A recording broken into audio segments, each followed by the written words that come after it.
Good afternoon, everyone. The hearing will begin again shortly. If I can just remind you, we are still in level 2, and to ask you to check your pockets and your bags to make sure that you have not brought any devices back into the room with you. Thank you.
Yes, Mr. O'Connor.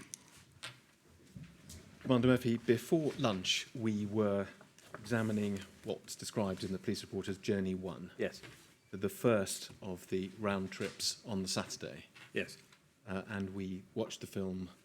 We saw them return to the railway station, briefly go into the building, then Yes. a certain amount of sort of scouting around the car park, before they then set off back down the approach road towards Fisherton Street, and I think that was where the film ended. Yes. And I mentioned before we broke that then leads, as it were, straight into the second journey, does it? Correct. Journey 2, yes. So, for these purposes, if we could go to the map, please. So it's INQ 005819, page 40. And, Commander, I'm not going to show the film for this one. We'll just talk it through on the map and look at some of the stills. I think we're all now familiar with the area, with the map. So we can see it in the bottom, the initial stage of Journey 2 leaving the station, which, as I said, sort of overlaps with the end of Journey 1, does it not? Yes. And then, again, we're familiar with the dotted line, so not covered by a CCTV camera, up Fisherton Street towards the roundabout. Yes. And then, on this occasion, there is they take the first turn off the roundabout and walk up Wilton Road.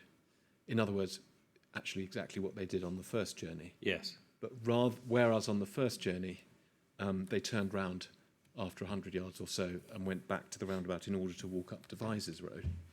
Is this right? Is this what the map shows? On the second journey, they in fact carried on and walked all the way, a considerable distance, up Wilton Road. Yes, that's correct. And so we see, for example, the camera that's superimposed on the word Wilton Road there. They think that might be the Coach and Horses. Yes. They carried on walking past the next camera. But then we get to Highbury Avenue. Yes. And we can see, just casting our eyes up, beyond that on Wilton Road are two cameras. The Shell Garage is the furthest one, isn't it? Yes. I think it was an educational college. It's a college, yes, that's right. And is this right? Is this what the map is telling us, that they were not picked up on those cameras walking west away from the roundabout? Yes. But they were picked up on the camera, which we see has a 3 and a 5 pointing to it. Yes. I think actually that's probably the... well, you tell us. Can you remember which one that is? My apologies. I think that's the horse and groom. That is the horse and groom. Yes. Judging by the Yes. photograph. Yeah, that's the horse and groom. So similar to, although it was coming back in Journey 1, does that leave us with although you've got a yellow line going up Highbury Avenue because it's not covered by CCTV, it's a very strong inference that must be where they left Wilton Road, given that they were picked up by the horse and groom, but not by the educational college. Correct.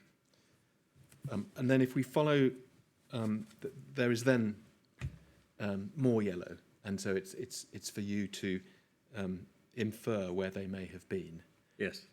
And if one looks at the sort of parameters of that, first of all, is this right? If we see towards the top left there, just above the red box, referring to the Scripple House, there's a camera. That's the India Road camera. India Avenue, yes, that's Sorry, correct. India Avenue. So, Yes. and they were on this occasion. They weren't seen on that camera. Correct. So we know they didn't walk up in that direction. And just pausing there, see if you can help us with this. You may recall before lunch I asked you about Macklin Road. Yes. And the reason I asked you about Macklin Road as a possibility is this right? There is a path between India Avenue and Macklin Road. Yes, I believe as one that's walks correct. down India Avenue. Yes.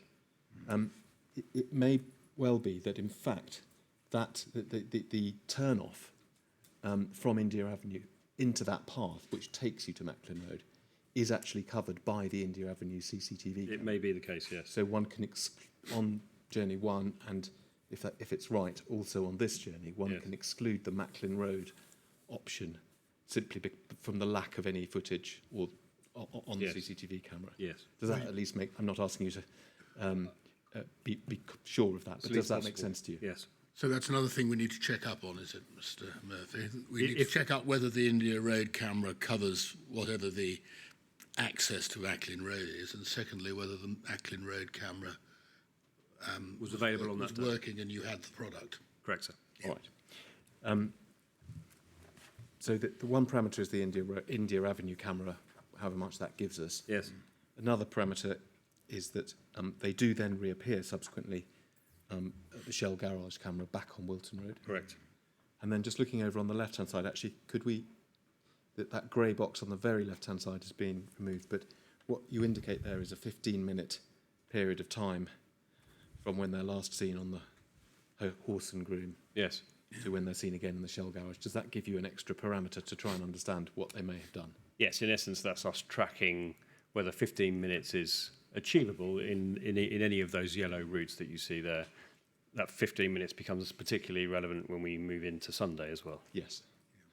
But sticking with this, we've talked about the reasoning which leads you to think they went up Highbury Avenue. Is this right, that essentially this plan shows two alternative routes by which they may have got back to Wilton Avenue and been caught by the Shell camera? Yes. Both of them involve walking along that same path that we saw before lunch, which takes you around the back of the Scripple House to Christie Miller Road. Yes, it's in essence a reverse of the assessed journey from journey 1, where but walking the other way this time. So they're coming up Highbury Avenue, turning left into the footpath that runs along the rear of the Christie Miller Road address, Sir Guy Newley's address, follows the footpath all the way around and back onto Christie Miller Road. And as you say, it's at that point that they've got two options, really. One, to walk down Montgomery Gardens or carry on up Christie Miller Road and then left into Canadian Avenue, both of which take you down to Wilton Road. Thank you. And then we see, once they've, by one or other of those routes in your assessment, reached Wilton Road, they then walk all the way back down Wilton Road. Correct. And that is a solid blue line because it's something that you can see on the various cameras that are marked. Yes, it's a return journey, yes. Thank you. I just want to ask you a couple of points then about that route. If we could go to page 41 in the graphics pack, please.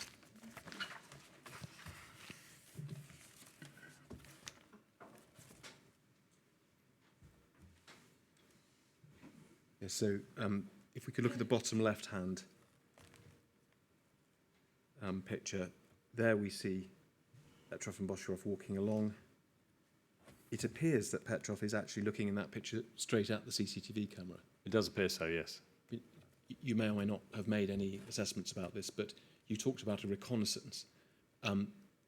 Might they have been looking for CCTV cameras, or is that, do you think, just a coincidence? Well, as you know, my position is that they are members of a military intelligence unit called the GRU, and so I would think any part of a planning journey like this is likely to include their ability to understand where CCTV cameras might be, but that's entirely my assessment. But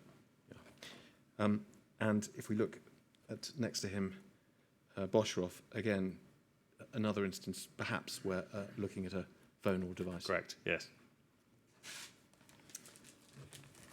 And then on to page 42, please. This is towards the end of the journey. And in fact, if we just look at the bottom right-hand corner, so the bottom right-hand picture, that sees them arriving back at the station, and the time that's given is 9 minutes past 4. Yes. And then if we just go over the page, please, we can see, if we could perhaps look at the two photographs on the extreme right. They're still there nearly half an hour later in the station at 4:35. Yes. We will, if we bear those timings in mind, so arriving back at the station at 9 minutes past 4, still there half an hour or so later. If we could look at the witness statement of VN 008, so it's INQ 006121, please. If we go to page 2, we see the heading inbound journey, Salisbury to London Waterloo. Do you see that? Yes. Again, we will not delve too deeply into all of the reasoning, but at the very bottom of that page, do we see underneath the grid, having discussed two possibilities, the conclusion is it's highly likely that they caught a train which was due to depart at 1647, in fact departed at A 1645. little early, yes. So on that basis, and just, yes, well, we've got that, just for completeness, we'll see left Salisbury 1645, arrived London Waterloo 1819. Yeah, I think that was scheduled time. I think it was slightly late, actually, because they had a slightly longer journey, but yes. Around 1825, we think it arrived. right. But yes. Well, there or thereabouts. Yes. We'll come back to that. But before we lose track of the Salisbury times, that then gives us an arrival time at the station of about 1609 Yes. and a departure of 1645 or thereabouts. Yes. The reason I ask that is that, as we will see when we look at the RT interview, one of the things that Petroff and Bosheroff say about that Saturday is that they sat around in Salisbury Station for 40 minutes drinking coffee. And now, we may come to some points of disagreement about what they say happened on that day, Yes. but the 40 minutes in Salisbury Station, in fact, seems to be more or less correct. In Yes, terms of and the time they entirely wanted. true. There are two or three coffee shops, two at least, on that London-bound platform. So that much at least you wouldn't take issue with. No. Thank you. So let's turn then to the journey back to London. We've mentioned that they left Salisbury at 1645. Yes. And if we could move on in the graphics pack to page 44, please.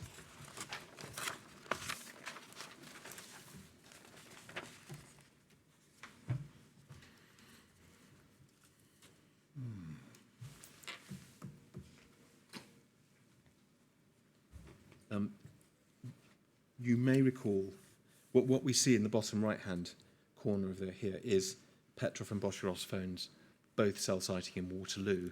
Yes. I think we were just discussing exactly when that train arrived. You said something like 1625. 1820. Yes, 1820. 1825. So that means, does it, that Bosheroff's phone, which we haven't seen that day Yes.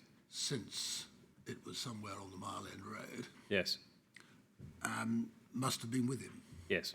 And then switched back on when he arrived back in London. So if we could actually just zoom in on the very bottom of these little grids.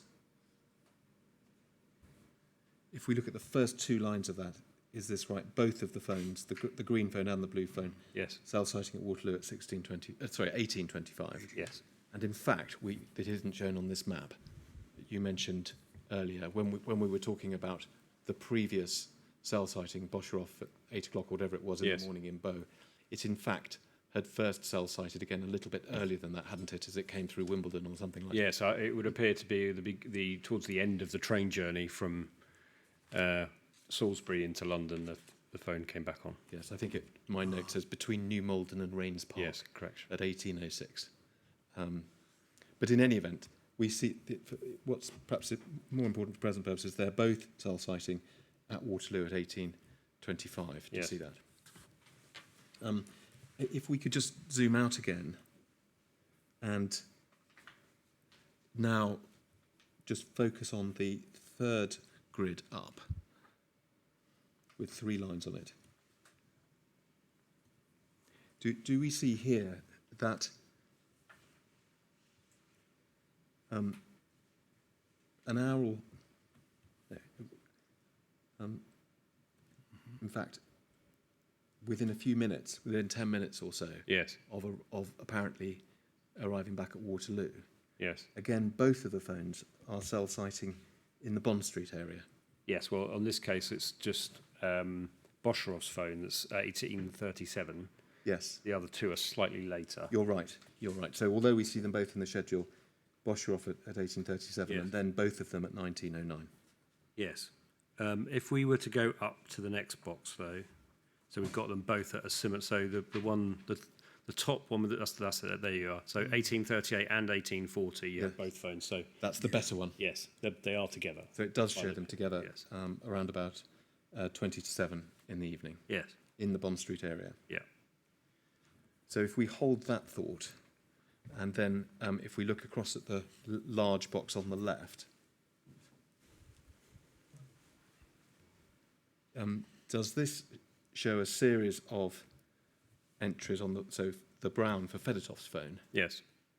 cell sighting to a mast near his hotel Yes, correct. for a period of 2 hours or so between 4 o'clock in the afternoon and ending at 6:15. Yes.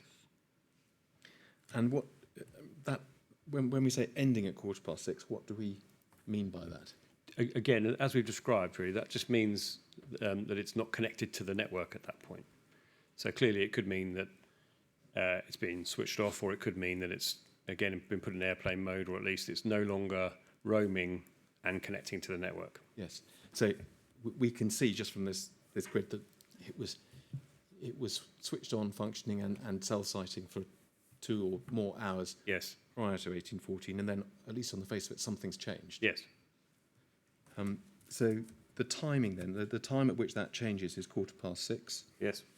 The time at which Petrov and Boshoff apparently arrive in the Bond Street area is about 25 minutes after that, Correct. at about 20 to 7. Yes. Now, if we then go over to page 47 in the graphics pack,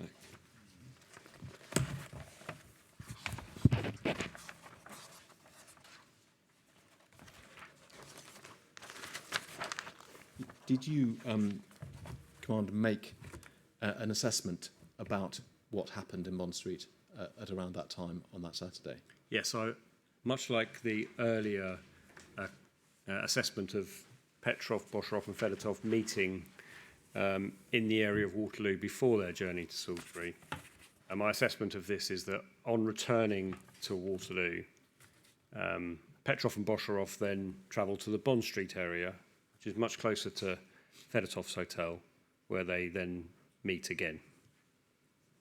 So, just to unpick that, does that involve an assessment that Fedotov at about 6:15, when we saw his phone no longer cell sighting, Yes. for example, switched his phone off Yes. and then travelled to Bond Street? Yes. And as you can see, the map on the right of this is the top map is showing the walking distance for that. Just to be clear, in the morning where we looked, we actually saw Fedotov's phone Moving. on one view move to Waterloo. Yes.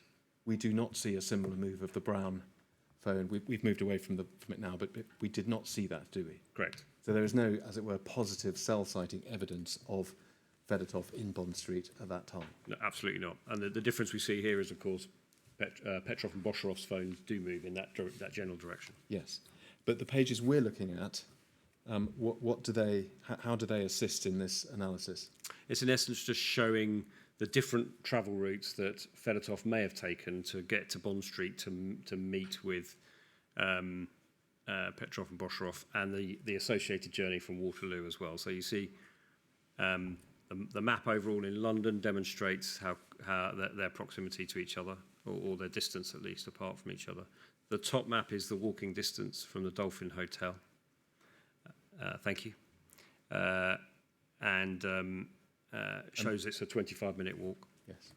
So 25-minute walk, and that time, in fact, coincides with the time between the time at which Fedotov's phone stopped cell sighting And more or less Petrov the and time Boshoff arrive. Petrov and Boshoff arrive in Bond Street. Yes. And then the smaller map was just a demonstration of the ease of the journey from Waterloo into Bond Street by the tube. So then, if we could go back to page 46, please. Sorry, just to page 46, because I don't think we've been there before. We will recall that, I can't remember now which it was, but Petrov or Boshorov's phone was cell sighting in the Bond Street area until about 1909. Correct. And then if we look back down in the now familiar Waterloo area, do we see that Petrov's phone is back in the Waterloo area at 1918? Yes, correct. It's a similar time. I think we saw the difference between when it was cell sighting in Waterloo before it went to Bond Street was about 10 minutes. Yes. And then it's a similar time back. We saw the tube map. We were reminded of the fact it's 2 or 3 stops on the Jubilee line. Correct. Yes. And you'll see that on the right-hand side there, Boshorov's phone 1917, so around the same time. Slightly different phone mast, but So is your assessment that first of all, there is cell sighting evidence to support the idea that, first of all, Petrov and Boshoff arrived back at Waterloo, yes, that they then both went to Bond Street, yes, and then both came back to the Waterloo area? yes, That much is supported by cell sight. yes, And you have, on top of that, made an assessment that Fedotov could have walked from his hotel or by some other means of transport, Yes. got to the Bond Street area in the time from when his phone stopped cell sighting, and that would have coincided with roughly the time that the shortish period of time that Petrov and Boshoff were in the Bond Street area. yes. Purely my assessment, but yes. Is there a hypothesis that you want me to think about for the purpose of a return to Waterloo or not? Not at all, sir. So, you mean in respects of after If they've I've been to Bond Street and I'm going to the City Stay Hotel, Yes. I don't go to Waterloo, do I? Yes, none specifically that we're aware of, but Waterloo does become a feature, a hub feature, so in almost all of their journeys. Right. Just moving the narrative on, Commander, we have them, Petrov and Boshoff, in Waterloo, and then in a similar way to the cell sites plans we were looking at for the day before, do they suggest that Petrov and Boshoff thereafter went back to Bow from Waterloo to the City Stay Hotel? Yes, that's correct. Around about 8 o'clock. And thereafter, as far as one can tell from the cell sighting, did they stay there that night? They were there overnight, yes, or at least their devices were. Yes, thank you. So I'd just like to ask you a few more general questions about the Saturday before we move to the next day.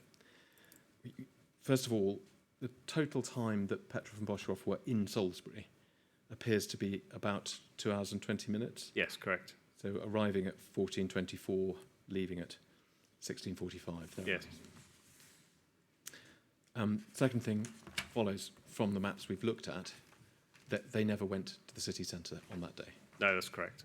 Indeed, help us, but is it quite a striking feature of their visit that on both occasions when they walked down that Station Approach Road, got to Fisherton Street with all that Salisbury had to offer, Yes. they turned right, they in fact turned left? Yes. If you were to, and as we will, of course, look at a map of Salisbury, in fact, they went the opposite direction to the town centre and the cathedral and anything to see in Salisbury, and straight to the area, the roads surrounding Christie Miller Road in that area. Yes. It's not, I mean, probably most of us, well, I suspect almost all of us in this room have spent some time in Salisbury recently, Yes. but this is not, in fact, the station is a little bit set away from the centre of town. Correct, yes. And it's not a case that you can get to some interesting things if you turn one way on Fisherton Street and some if you turn the other. No. The entire city centre, shopping, historic buildings and so on, Yes. are all to the right up Fisherton Street. Correct. And turning left takes you straight into a residential. Into a residential area, yes. Let me ask you, just building on your assessment of reconnaissance, about something about the timing of the visit on that Saturday. We will recall the evidence that we had some weeks ago now, particularly from Ross Cassidy, Yes. about the trip to Heathrow on that day, on the Saturday. And we'll recall that they left, Cassidy's left at about 1 o'clock Yes. and didn't get back until after 6. Yes, correct. In other words, Petrov and Boshoff's visit to Salisbury that day fell entirely within the period of time when the Scripples were away from the house. Yes, it did. And if on your assessment it was a reconnaissance visit, then it would have been convenient or less risky to do so when there was no danger of Sergei Skripal leaving or arriving at the house or looking out of the window or anything like that. Entirely fair, yes. We've heard evidence, as I mentioned, not only that Sergei Skripal went to Heathrow on that Saturday, but that he was discussing the timings of his trip, both the day before and that morning, for example, with Ross Cassidy on the phone. Yes. And we've also seen evidence about his communications with Yulia. Yes. Could we go, please, to the Mark Sedwell letter? So it's INQ 003070. A letter I'm sure you're familiar with, Commander. We've looked at it more than once. Yes. If we could go to the third page, please. You see the paragraph starting third. Yes. One of the aspects of this case to which Mark Sedwill, on behalf of then Her Majesty's government, drew attention publicly, first of all, the fact that Sergei Skripal was a former Russian military intelligence GRU officer, convicted of espionage in 2004. He makes the point that it's highly likely that the Russian intelligence services view at least some of its defectors as legitimate targets for assassination. Yes. And then he said this: we have information indicating Russian intelligence service interest in the Skripals dating back at least as far as 2013, when email accounts belonging to Yulia Skripal were targeted by GRU cyber specialists. With that in mind, Commander, is there anything you can say in open session about a suggestion that it may have been no coincidence that what you have described as Petrov and Boshorov's reconnaissance visits on that Saturday to Christie Miller Road took place whilst no one was at home? That in fact Petrov and Boshorov may have known, perhaps by targeting of communications, that Sergei Skripal would be away that day. As you suggest, I am limited by what I can say in open. As much as I can say is that we did not find evidence within the devices that we've identified to indicate that level of contact. But that's as much as I'm afraid I'm able to say in open. All right, thank you. Thank you, we can take that down. And let me move to another sort of sweep-up issue about that Saturday, and that's the possible meetings with Fedotov. We've Yes. seen the cell sighting, we've seen the morning at Waterloo, we've seen the afternoon at Bond Street. We are, of course, now asking you about your sort of working hypotheses Yes. and assessments. But can you, now we finish going through the day, give us some idea of your level of assessment or confidence about, first of all, whether in fact there was a meeting on either or both of those occasions? So I strongly believe there was. It is my assessment as a result of considering Petrov, Boshorovh and Fedotov in the round, including what we know about their history and travel and other activity, that those were meetings, and that Fedotov's role in this was as some kind of coordinator or at least support mechanism to Petrov and Boshorovh as a result of this incident. That's the phrase that you use in your witness statement, that Yes. you suggested that he played a coordinating role. Yes. Are you able to give us just a little bit more flesh on those bones, some sort of idea of what you think he may have been doing in order to coordinate or support Petrov and Boshorovh? So it's very difficult in terms of what we can show in evidence, and clearly a little difficult in terms of what we can say in open. But what I can say is that what we've learnt about some of the activity that all three of these individuals have engaged in across the world is that frequently they are travelling together. It's clear that there is regular contact, and in this case we say 2 meetings on the Saturday between them. That meeting took place before a reconnaissance visit to Salisbury, again my assessment of a reconnaissance visit to Salisbury, and immediately afterwards, now knowing that of course the Sunday followed those meetings with the operational activity in placing the Novichok in Salisbury at that time. It is my belief that Fedotov was in that sort of coordinating and support role to facilitate Petrov and Boshorov's incident and attack on Sunday. As you say, we'll come to it the next day on your assessment at any rate, sees the deliberate poisoning of the Skripals with Novichok. Yes. One obvious question which will arise is whether you have any assessment at all, or at least one you can share in open, about whether at one or other of those meetings Fedotov may have handed over the Novichok or some Novichok to Petrov and Boshorovh. Of course, that is entirely possible. And really important to remember, here are 3 people who are members of 29155, a bespoke unit, we say, within the Russian GRU military intelligence team, all coming together and being in close proximity to each other in London the day before a very rare Russian nerve agent is applied to the door of what we've heard widely reported as an individual who was previously a spy working for the GRU. If you're right about those meetings, then as you have said, they form part of the sort of operational story Yes. of what was going on in those few days. Yes. You have previously expressed the view, with relation to the phones and cell sighting and so on, that the reason Petrov and Bosharov apparently turned their phones off, or at least onto aircraft mode or something similar, on the way to Salisbury and while they were in Salisbury on both days, was because of the operational nature of what they were doing. Yes. If you're right about that, do you find it surprising, or does it sort of is it a factor which challenges your analysis that back in London we are in fact able to see the cell sighting of their movements, and in fact the only reason that we're even talking about the possibility of meetings between Fedotov on the one hand and Petrov and Bosharov on the other is because of the cell sighting evidence that we have. If these were operational meetings, why didn't they simply turn their phones off, and then we would simply not have a basis for this discussion?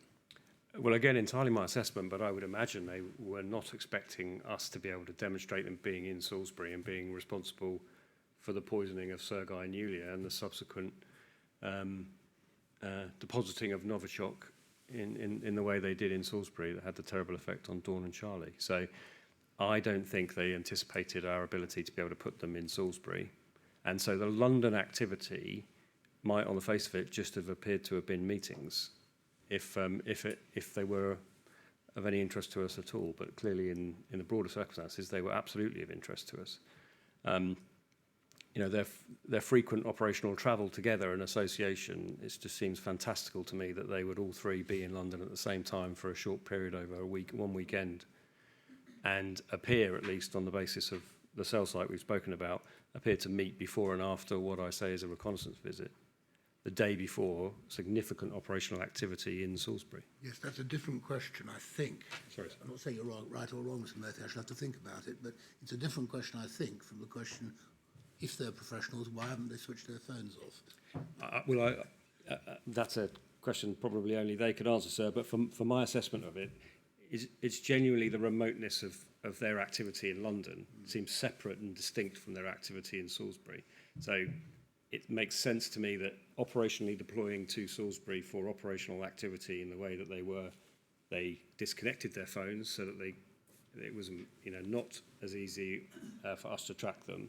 But in London, three people meeting in the context of not tracking them in Salisbury, in itself is not a significant issue, but clearly in the context of what we now know from Salisbury, it is in this case. So I would imagine less concerned about meeting in London and coming together in London. It's the context of the Salisbury deployments that I think makes that more challenging. Thank you. Moving on, Commander, then to the next day, 4th of March, the Sunday, and starting with them in London, could we go to the police report, please? So it's INQ 005820, page 19.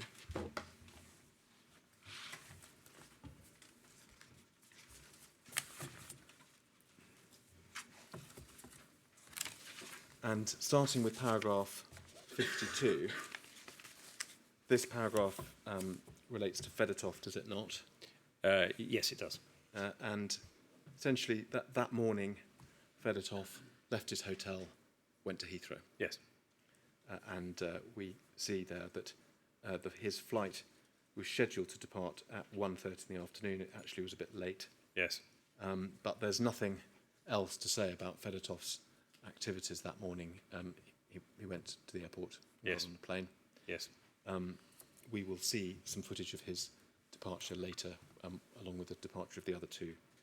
But is there any more to say? You refer towards the end of that paragraph to the fact that Fedotov appears to have taken one piece of checked baggage, and we saw him arriving with a piece of hold baggage as well. Yes. We'll remember, the point I think that's being made is that when we look at the CCTV of him leaving, it's taken after he checked his baggage, and Yes. so he isn't carrying that bag at the time, but No. the manifest, Does show that he checked baggage, yes. so nothing of note there. Correct. Let's then go down to paragraph 53. Petrov and Bosharov checked out of the City Stay hotel around 8 o'clock. I think that was from Mr. Irfan's statement that Yes. we read earlier. The next morning, yes.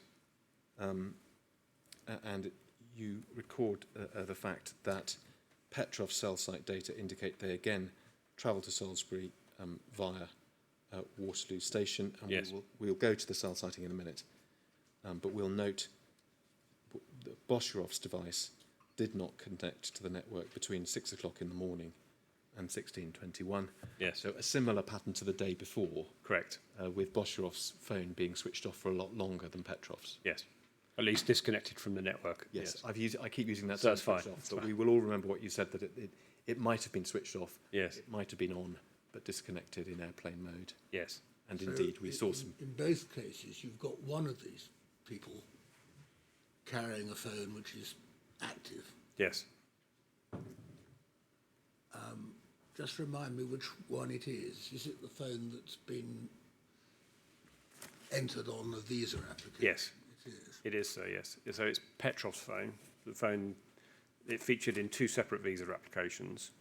And it is on during their time in London, but he then still disconnects his device, it would appear, from Waterloo Station, and then they reconnect on the way back in. Okay, thank you. Thank you. So if we could go to the graphics pack, please. 5819, page 49.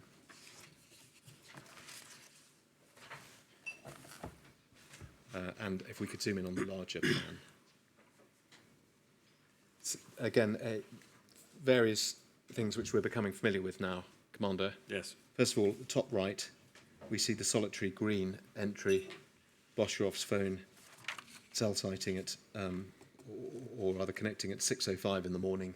Yes. And we've seen the reference in the police report to the fact that that's the final time when his phone is connected until much later in the afternoon. Correct, yes.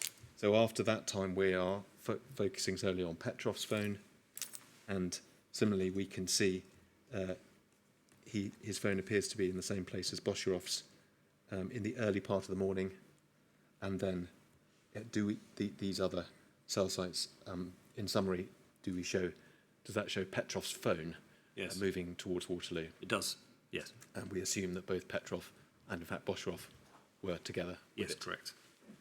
And we can see, if we look at the bottom in the familiar Waterloo area, we see cell sighting in Waterloo from about 24 minutes past 8 in the morning. Yes. And just thinking forward a moment, the train that they caught did not in fact leave Waterloo until sometime later than that, did I it? think it was 09:54 it left. Because there was a split journey that day. They weren't able to get straight to Salisbury that day. So 09:54 their train departed, and I think Yes, you're absolutely right. We won't call it up, but that is indeed what VN008 statement says. So on that basis, an hour and a half or thereabouts at Waterloo. yes. Is there anything that you can explain about, or any assessments that you made about what they may have done during that hour and a half period? So it's very difficult, obviously, not being able to see them on CCTV, but clearly we've seen the bags they arrived into the country with, and of course they've now checked out of their hotel and gone to Waterloo. So one of the considerations I've always had is, where were those bags during the time? Because then they clearly don't take them with them to Salisbury. The bag they have in Salisbury is the grey rucksack that we referred to earlier. So we did conduct inquiries trying to understand whether they used left luggage, for example, at the station, but we were unable to find a trace of what they did. But during that time, they clearly are in the Waterloo area, but we're not able to say exactly what they were doing. When we come to it, we will see that they did have their, as it were, hold bags Yes. with them when they went back to Heathrow yes. that evening. We know they didn't go back to the City Stay Hotel. Correct. And we also know they didn't have them with them in Salisbury. Yes. So the left luggage area in Waterloo is one. Is this right? It's one possibility of the place where they left them. Yes, completely. But I think I understand from what you're saying. You did make inquiries there. Yes. But you weren't able. We to were unable to. one way or the other. Yes, unable to demonstrate whether they had or had not placed their luggage there. Before we move on, and sticking with the point that having left the City Stay Hotel that morning, they didn't go back there. Yes. As we will come to hear, and we've already heard from MK26, subsequently testing of that room demonstrated traces of Novichok. Yes. And so it must follow, is this right, that assuming those tests illustrate Petrov and Bosherov having had Novichok with them in that room, Yes. that must have been at a time no later than that Sunday morning. Yes, correct. Before they checked out and their check-in time, they have at some point had possession of that Novichok in the room in order to leave Novichok in there. I mean, just to make the same point, or ask you about the same thing from a different angle, as we know that there was Novichok in Salisbury Yes. later that day, but there is no possibility that they could have somehow contaminated themselves with Novichok in Salisbury and gone back to the City Stay Hotel and contaminated it in that way because they didn't go back to the City Yes. Stay Hotel. We found no evidence of just that at all, and as you say, they didn't go back to the City Stay Hotel. All right. I should say, sorry, on a more broader issue, because we're talking about such low levels, we also did not manage to identify anybody that had been to Salisbury and then gone back to the City Stay Hotel and stayed in the time frame. So, for example, on a cross-contamination or secondary contamination. So, but it is, of course, always a possibility, but we didn't identify anybody who had done that. All right. Certainly, as far as Petrov and Bosherov are concerned, if they had it, Yes. it must have been That weekend. that weekend and Yes. before they left on the Sunday morning. Yes. Now, the journey, again, I don't think we need to go to VN 108 statement, but I think, as I mentioned earlier, travel on a Sunday is never easy. Yes. And the trains on that day, there was no direct train from Waterloo to Salisbury. Correct. They had to change at Basingstoke. But as you just said, the best analysis is that they left Waterloo at 9:54 in the morning, changed at Basingstoke, and arrived.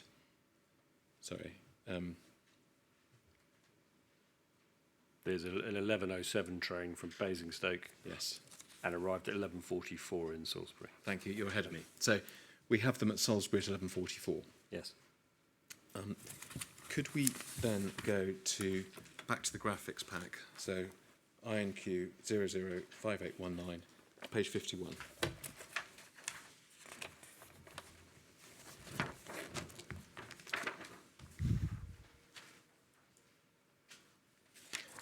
And if we just, I don't think we need to zoom in on them, but if we just look at those two photographs, one at the top left, and then also in the one in the middle at the top. First of all, can we see there Bosherov wearing a sort of cap with a white symbol on it, Yes. and Petrov wearing some sort of blue coat with a beanie on? Yes. They're quite easy to tell apart by that means Yes. on that day, on the Sunday, aren't they? They are, yes. And then secondly, do we see, certainly in that photograph in the middle, Bosherov wearing the rucksack? We do. We will see other photographs of it, but we can see the grey straps over his shoulder. Yes. We will come, of course, to the various journeys on this day, but you're aware, Commander, of course, of the evidence about the Nina Ricci box, its contents that were subsequently found in Amesbury, Yes. and the fact that the components of the bottle appear to have been contained when Charlie and Dawn accessed them in some sort of heat-sealed Yes. Plastic wrapping. Yes. packaging. Now, if the bottle that was found in Amesbury was one that was actually used on your analysis by Petrov and Bosherov, on Sunday, the 4th of March, then it must have been sealed in that plastic packaging after it had After been its used, use, yes. potentially by some form of heat-sealing device. Yes. Are you able to help us with whether the sort of heat-sealing device that must have been used is one that could have been contained in that grey rucksack? Quite possibly. There are an awful lot of these devices around. We've never clearly been able to identify a specific one, but No. it's possible. But they are, in the generality, Yes. they are relatively small. They and can be fit. very small, yes. Right. So I want now to turn to the first of the journeys that they undertook on that day, that is Journey 3. And so if we can go to page 50 of the graphics pack, INQ 005819, please. As with the first of the journeys yesterday, the day before, Commander Beck, I'm going to just quickly recap and then we will watch the video. Okay. But is this right? It's a little more complicated than the journeys of the day before. But we start, of course, at the station. Yes. There is then what's become the familiar route down to Fisherton Street, turning left to the roundabout. Yes. On this occasion, walking up Wilton Road, Yes. and we can see the arrows there. Then there is the familiar yellow assessed route. Correct. On this occasion, it's a route between Wilton Road and Devizes Road, Yes. picked up again on Devizes Road. I think that's the Devizes Inn. Yes. Camera back to the roundabout, back down Fisherton Street. On this occasion, not into the station, carrying on along Fisherton Street. And then you see where that arrow goes directly down underneath Yes. the word street. That's Water Lane. Yes. And then, The small footpath alongside a river there. yeah, Yes. and the yellow arrow indicates, after that, an assessed route. That Yes. is the so-called missing 33 minutes. Yes. Let's call it that. We'll come back to the course. Yes. But then, after that period, we see the blue lines picking up again just to the right Yes. in Bridge Street. And they then walk back towards the station. Yes. So that's just the recap. If we could now play, please, INQ 006040. And if, in the first instance, we could play from 30 seconds in to 9 minutes and 36 seconds. Thank you.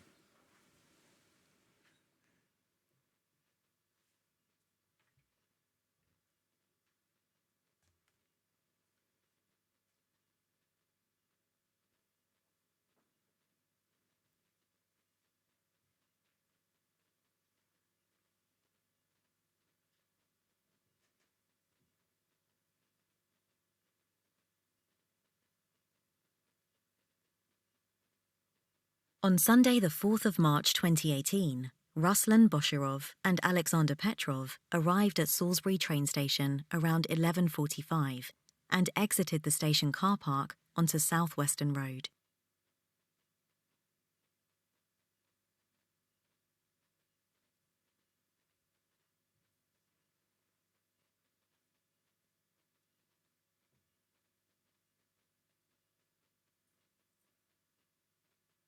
Boshirov was captured on CCTV wearing a light-coloured rucksack on his back.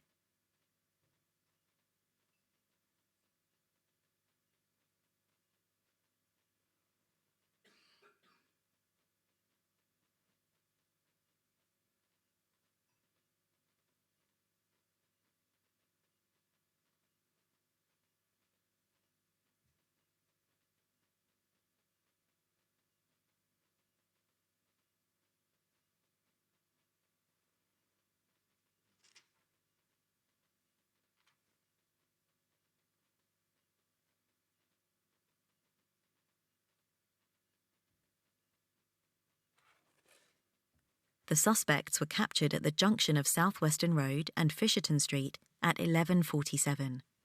A few minutes later, they were captured on CCTV outside Salisbury Mosque. This suggests that the suspects took the same route to Wilton Road as they had the day before, walking north on Fisherton Street, crossing St Paul's roundabout, and taking the first exit onto Wilton Road.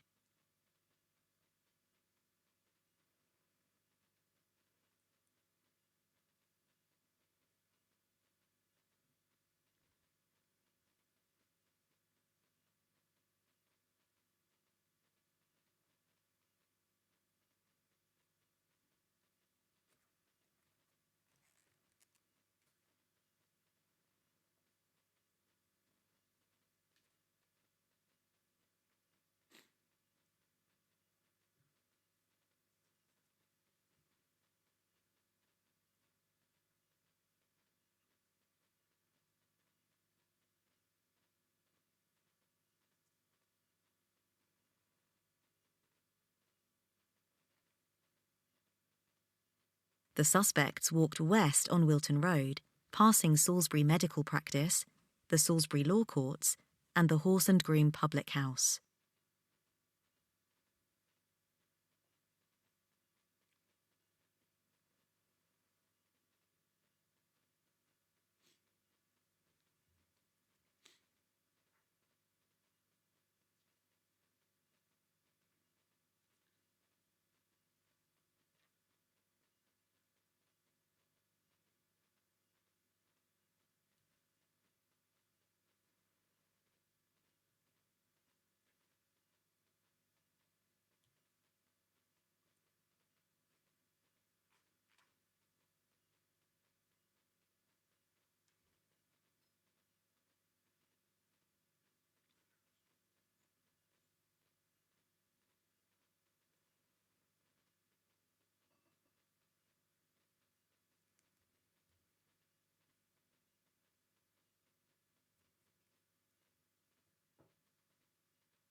This time, the suspects continued west on Wilton Road, past South Wiltshire Technical College and the Shell petrol station, where they are lost from view at 12 o'clock, for approximately 15 minutes.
On this occasion, the suspects are assessed to have used either Canadian Avenue or Montgomery Gardens to reach Christy Miller Road, thereafter using the alleyway to reach Highbury Avenue and progress onto Devizes Road. The following footage depicts a reconstruction of the route the suspects are assessed to have taken. Again, the assessed route is based on where the suspects were next captured on CCTV and on negative CCTV camera results. To get there, it seems the suspects must have used the alleyway behind Christy Miller Road, leading onto Highbury Avenue, and walked north from there before turning right onto Devizes Road.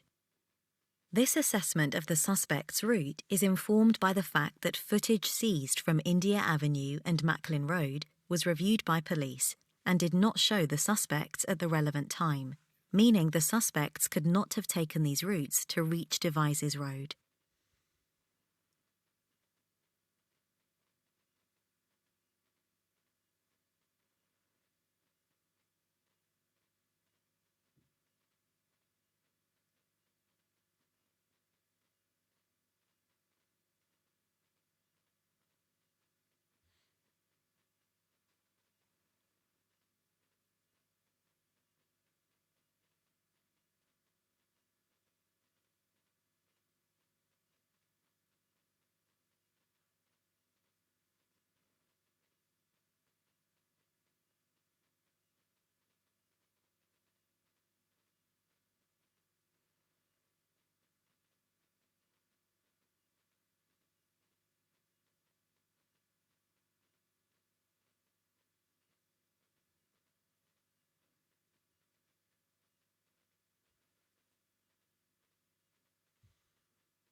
if we could just pause there, then we'll come back to it.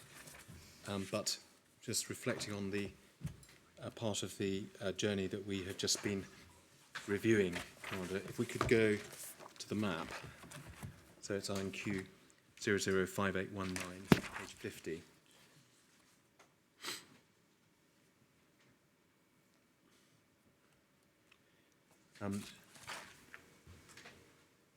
In terms of the assessed yellow route, Yes. this doesn't actually show the Canadian Avenue alternative, but we've seen that, and that's clear. Yes. What I wanted to ask you about is that let's not worry about the day before. We're going to clarify that, Yes. and we will understand. But at least as far as today is concerned, there are not only the no sightings on the India Avenue camera towards the top of India Avenue, but Yes. also in at least one, if not two, in Macklin Road. Is that Yes, right? correct. And does that then, at least for that day, as it were, give you an extra level of confidence about where the suspects must have gone in order to get from the two places where they were seen? Yes, absolutely. Once again, timing is a factor, is it not? Of course. Yes. And we've seen that the time between the two confirmed sightings is of the order of 15 minutes. Yes. Help us, does that, is the route that we've seen, first of all, consistent with that? Yes. So obviously, I and the team have repeatedly walked this route. But the reality is, the route you see on the screen here and Canadian Avenue give you sufficient time to get up this road in towards the front of Christy Miller, the 47 Christy Miller Road, and then back out through the footpaths to be seen on that next camera, the camera number 10 on the screen here, which is the one on Devizes Road where you're next seen. Well, that was going to be the next question I was going to ask you, because, of course, I don't apologise, but the route that we've seen and the drone footage, Yes. of course, doesn't take you up to the door of 47 No. Christy Miller Road. As we've observed, it's a cul-de-sac. It's not one doesn't pass that door going anywhere, but it's part of your theory, your case, we'll come to it, that it was on this particular journey that the poison was applied to the door. Absolutely. In terms of timing, is the time available sufficient not only to travel between the Shell garage on Wilton Road and the pub Devizes Inn on Devizes Road, but is there also then time to apply some poison, some liquid to the door handle? Given what we know about the applicator, if we are to assume, and I know this is on an assessment of the device being found at Muggleton Road being the same device that was used in this case, the speed of application is very quick, clearly. So yes, there is time to walk this route, apply Novichok to the front door handle, and continue to walk and be seen on that number 10 camera at Devizes Road. Could we look at the police report, please? INQ 005820, page 23.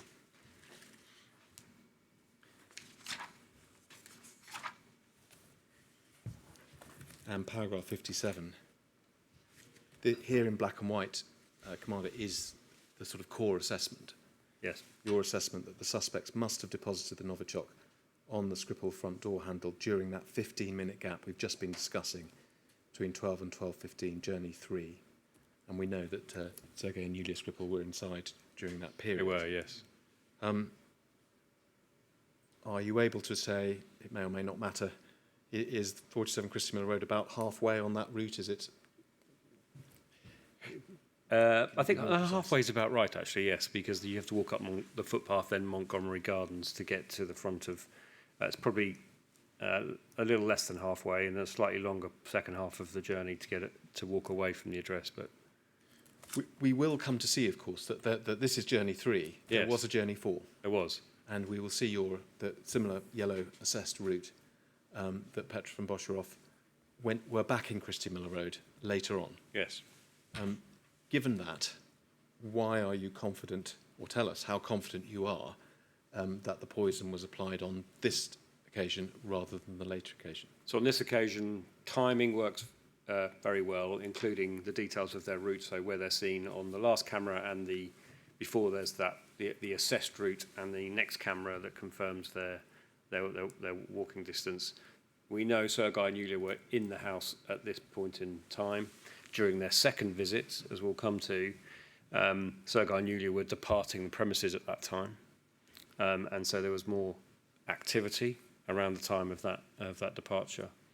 So of the two visits that Petrov and Boshrov made, this is the one that is the only one that makes entirely sense for them applying to the Novichok to the door, to ensure that it was there before Sergei and Yulia left the house at 1:30. It remains an assessment, Of course. but that's your explanation for why you assess it to be the earlier rather than the later. Yes. Could we go back to the video, please, and we'll watch then to the end. So it's INQ 006040. If we can pick it up where we left off, which was at 9 minutes and 36 seconds. Thank you.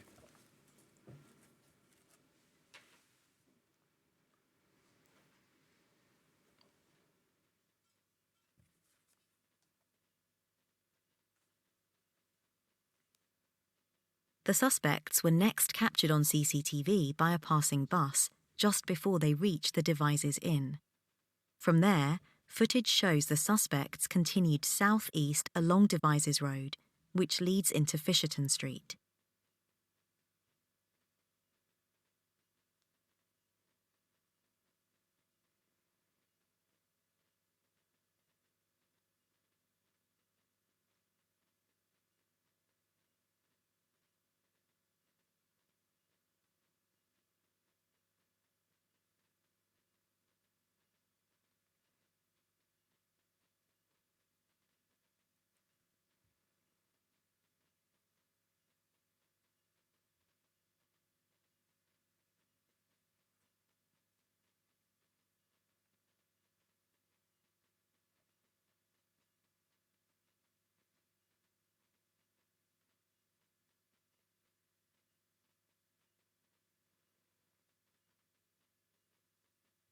Another passing bus recorded the suspects as they travelled into Fisherton Street, crossing South Western Road and walking east.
At 12:31, the suspects turned off Fisherton Street, walking south into Water Lane, where they were lost from view. The suspects were not recorded on any available CCTV footage for the next 33 minutes.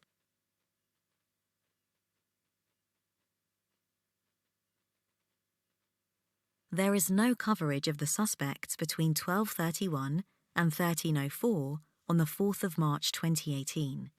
The suspects were only identified after the point at which some CCTV footage was unable to be recovered. While CCTV from local council systems was recovered, 2 CCTV cameras within the city centre were not functioning between the 28th of February and the 8th of March 2018. Further, the Crane Bridge Road camera by Queen Elizabeth Gardens faced into the car park as opposed to facing out onto the road during the relevant period.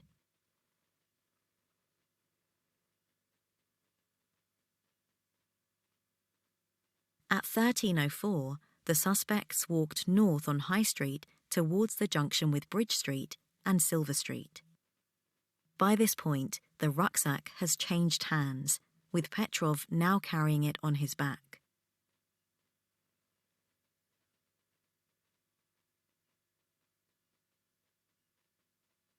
At the junction, the suspects turned west onto Bridge Street and continued onto Fisherton Street.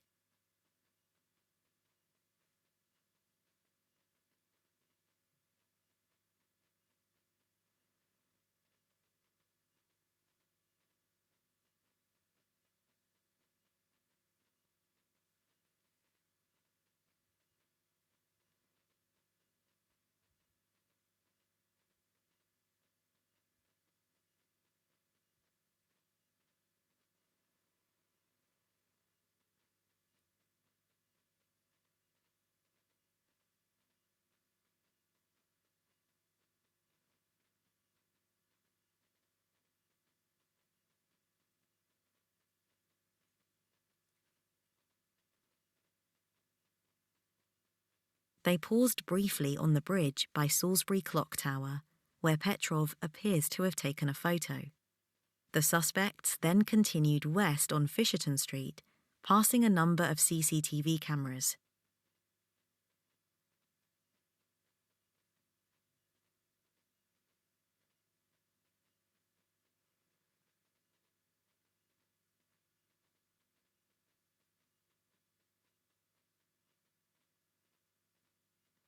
The suspects then continued west on Fisherton Street, passing CCTV cameras outside the Bridge Tap Public House, Charcoal Grill, and a British Heart Foundation shop.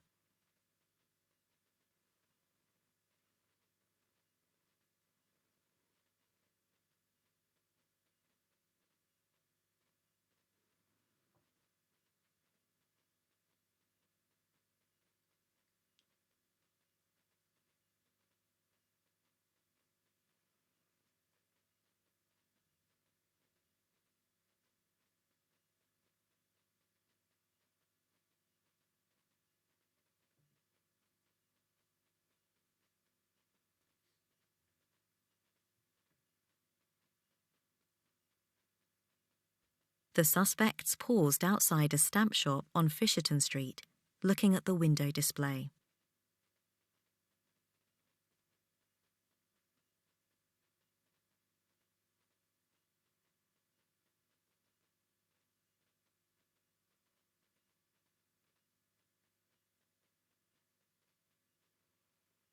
The suspects then continued west on Fisherton Street in the direction of the train station.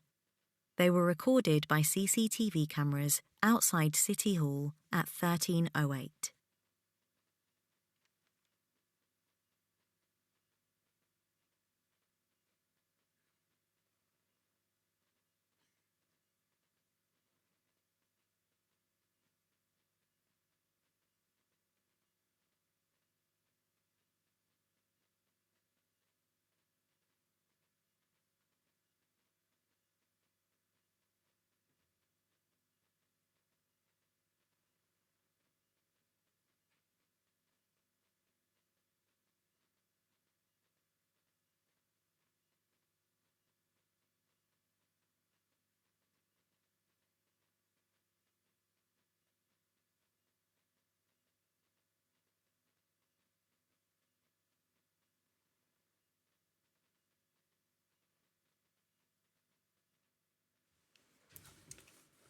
Thank you.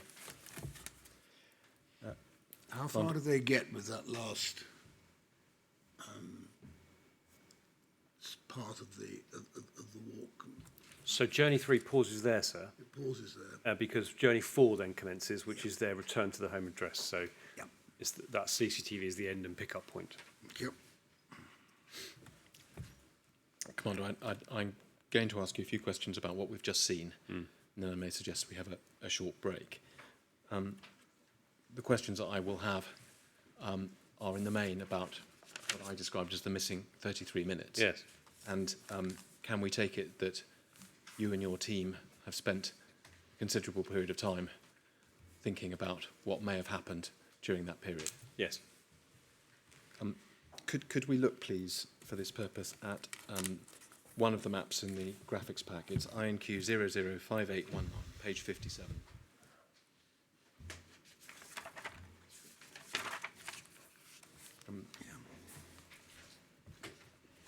Commander, one of the things we can see from this map is the point we touched on a little while ago. Of course, the station is off this map. It's over to the left, is it not? Yes. But this does show, do you agree, that it's by turning right out of the station and walking down Fisherton Street that you gain access to all of the sort of areas of Salisbury city centre that a tourist, a shopper, Yes. Even a business person would want to access. Correct. Yes. And that is what we see on this map. Secondly, is just to orientate ourselves, the blue arrow sort of in the top left going off Bridge Street, is that Water Lane? That's Water Lane, yes. And you can see where the yellow line runs is where the little river runs alongside the path. Yeah, so where the blue turns to yellow, that's where, as we heard, they were lost sight of. Yes. And then just tracking across to the right, we can see the cameras with the numbers 14 and 15. Is that where the cameras on which they reappeared half an hour, 33 minutes later? Yes, correct. So I'd like to ask you a few questions about the results of the thinking that you just mentioned. Of course. Essentially, what they might have done, what they could have done, and what they couldn't have done in that 33-minute period. And before we get into the detail, did you undertake investigation, some sort of timed walks, some sort of exercises to understand what was possible and what wasn't possible in terms of distance and walking within that area? Yes, absolutely. So for those who are not familiar with Salisbury, from that point in Bridge Street, we walked a number of different routes that would offer that kind of timing, 33 minutes, actually quite a lot. In 33 minutes is a long time. And as part of the investigation, I had a series of maps produced. So in addition to this 33 minutes, there have clearly been other periods of time where they're not on CCTV as well.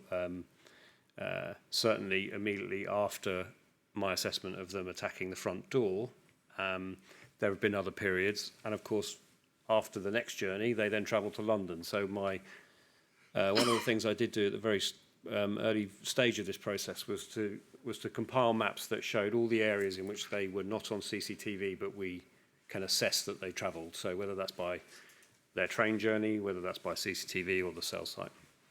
Those maps then show us, if you like, the possible area in which they could have gone. Interestingly, the map for this 33-minute period is more than you see on the screen here. It also goes off to the left of your screen, significantly to the bottom of your screen through the nature reserve and the surround, and then there's a small village or hamlet off there as well that's covered, and of course areas of the town centre. So one of the early considerations in what we did with that 33 minutes was understanding the art of the possible for Petrov and Bosherov in respects of where they could have gone during that period. So that would then encompass the consideration for us about what our responses were. Well, as you mentioned, one of the things that's possible, and in fact, walking down Water Lane, it leads you straight into the area that includes Queen Elizabeth Gardens. Yes. As you say, the green area we're looking at, that's Queen Elizabeth Gardens, and it extends into further nature reserves, water meadows, Yes. and so on. So there's no doubt but that they could well have accessed Queen Elizabeth Gardens during that time. Of course. We've heard a little bit, in particular from MK26, but not only that witness, about some testing that was undertaken later, because, as we heard, Dawn Sturgess and others were in Queen Elizabeth Gardens on the 29th of June, Yes. the day before she was poisoned. In particular, we heard some testing in the public toilets Yes. in Queen Elizabeth Gardens. Are you able to identify those toilets on this map? So I believe actually where you see it says car parking, you see the little red dot that represents that's the CCTV camera that I believe is on top of the toilet building. So the toilets are actually in that building where you see that. So yes, we see those buildings. Yes. So I believe so. one of the possibilities that has been mentioned is the possibility that Petrov and Bosworth went into those toilets during that period. I think it follows from what you said that is entirely possible. It's entirely possible. It fits within the time frame and the location, yes. And it would also, is this right, have been possible for them to have paused there for a few minutes? Of course, yes. In timing-wise, definitely, yes. Looking at the very bottom, can you see at the very bottom of this map, it's just, in fact, underneath the grey square, which talks about 33 minutes. Yes. You see the word cathedral. That's the cathedral, yes. So the cathedral's been sort of chopped off. We've got about half of it on this Yes. map. Would it have been possible for Petrov and Bosworth to have walked a route? We can see they could have reached it, that included the cathedral. In that time, yes, definitely. And have got back to Bridge Street within that period. Yes. Presumably, stands to reason they couldn't have gone on an extended tour of the inside of the cathedral, but they could certainly have walked past the outside. Agreed, yes. We haven't heard very much evidence yet about the Brown Street car park. We will come to that next week. But do you see over on the right-hand side of the car park, there's a sign indicating the Brown Street car park. Yes. That was one of the places where Charlie Rowley said that he might have picked up the Nina Ricci bottle, was it not? It was, yes. In fact, it was by the end of his giving his account, the place where he had settled on as the place where he said he did pick it up. Yes. Would it have been possible for Petrov and Bosworth to have walked a route, perhaps going to those public toilets, pausing there for a few minutes, walking past the cathedral, and then walking round to the Brown Street car park and still getting back to Bridge Street within the time? Yes, would have been a slightly unusual route back to Bridge Street, but yes, of course, they could have done. In the time allowed, that was possible, yes. You say, of course, They've not got to get back to Bridge Street, have they? They've got to get back to High Street. So they, in order to get from the toilets there to the car park, they've got to get to where the number 14 is. So as you say, they could walk along the High Street, yes, and see they're picked up as they come. They're picked up on camera 14. High Street. Going north, aren't they? Yes, round the corner then, so yes. you're quite right. I said Bridge Street, but they're first picked up, camera 14, as they walk just up that last little section of the High Street Yes. before they turn onto Bridge Street. So, for example, they could have come out of the car, if they had gone there, by the way, and walked along the High Street, as you see it, and then turned right to be caught by that camera. So along New Street Yes. to Brown Street if they wanted to, and then back again. So, Or I suppose, possibly another route. Yes. so yes. Not on this map, Old Sarum, Yes. in fact out of town. Entirely out of town, yes. Is there any prospect that within that 30 minutes they could have got to Old Sarum and back? No. So, just drawing that together, Commander, as one factual possibility, would it have been possible after they disappeared from the camera in the top left and walked down Water Lane for Petrov and Bosworth to walk down into Queen Elizabeth Gardens, go to those public toilets with the red dot, perhaps go inside, pause in there to deal with the bottle, the components of the bottle, unpack it, put it into some plastic packaging, heat seal it, put it back into the box, then walk from there, either via or not via the cathedral, to the Brown Street car park, get rid of the box in the Brown Street car park bin, and then find their way back to the High Street and walk up and reappear on those cameras that we can see within that period of time. I mean, look, it's entirely possible. I think it would be quite challenging, but entirely possible they could do that in 33 minutes. Yes. All I can do is ask you whether it's possible. Yes. And we see on the video that during that period, that the rucksack moved from being carried by Correct. Bosworth Yes. to being carried by Petrov. Again, all I'm asking you is what's possible, but one possibility is that that happened when it was taken off in order, for example, to do something with a heat sealer. Yes. Of course, all of that factual hypothesis that I've just put to you starts from the assumption that it was the same bottle that was used, that on your theory had been used by that time to deposit the poison onto the door handle. Yes. It was the same bottle which was then found by Charlie Rowley and which was tragically responsible for Dawn Sturgess's death. Yes. As I said to you earlier, that is what brings us to the idea of it being heat sealed by Petroff and Boscherov at some point after they'd used it, before they discarded it.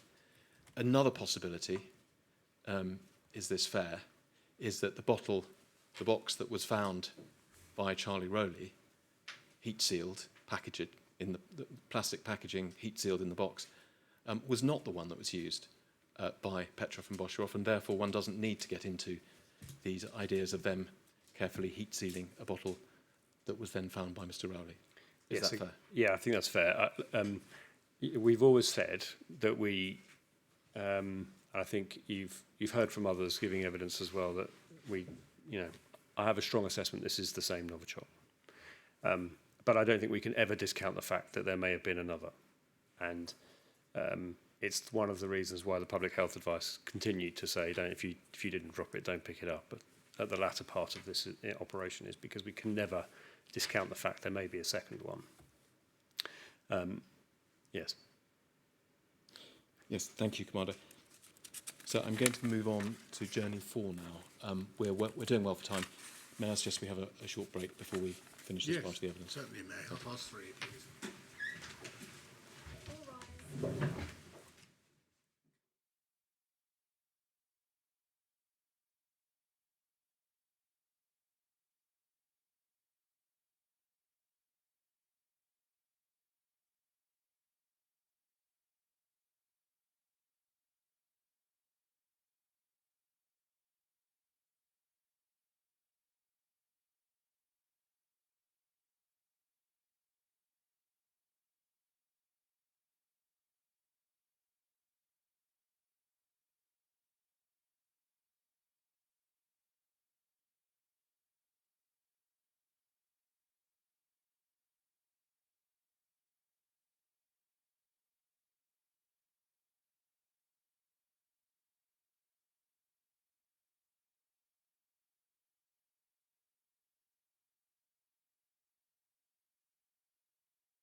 Commander Murphy, we have been discussing Journey 3, Yes. which included the missing 33 minutes. And we saw at the very end of the video Petra von Boscherhoff walking back west along Fisherton Street. And you indicated in answer to a question from the chair that Journey 3 and Journey 4 sort of moved seamlessly, the one from the other, because, in fact, they didn't go back to the station at that point, did they? They carried on Yes. past the station approach road back towards Christie Miller Road. And that's what we call Journey 4. Yes. So if we could look, please, at the graphics pack, INQ 005819, page 61. And we will discuss this last journey by reference to the map, Commander Murphy. So we can see bottom right-hand corner, Fisherton Street.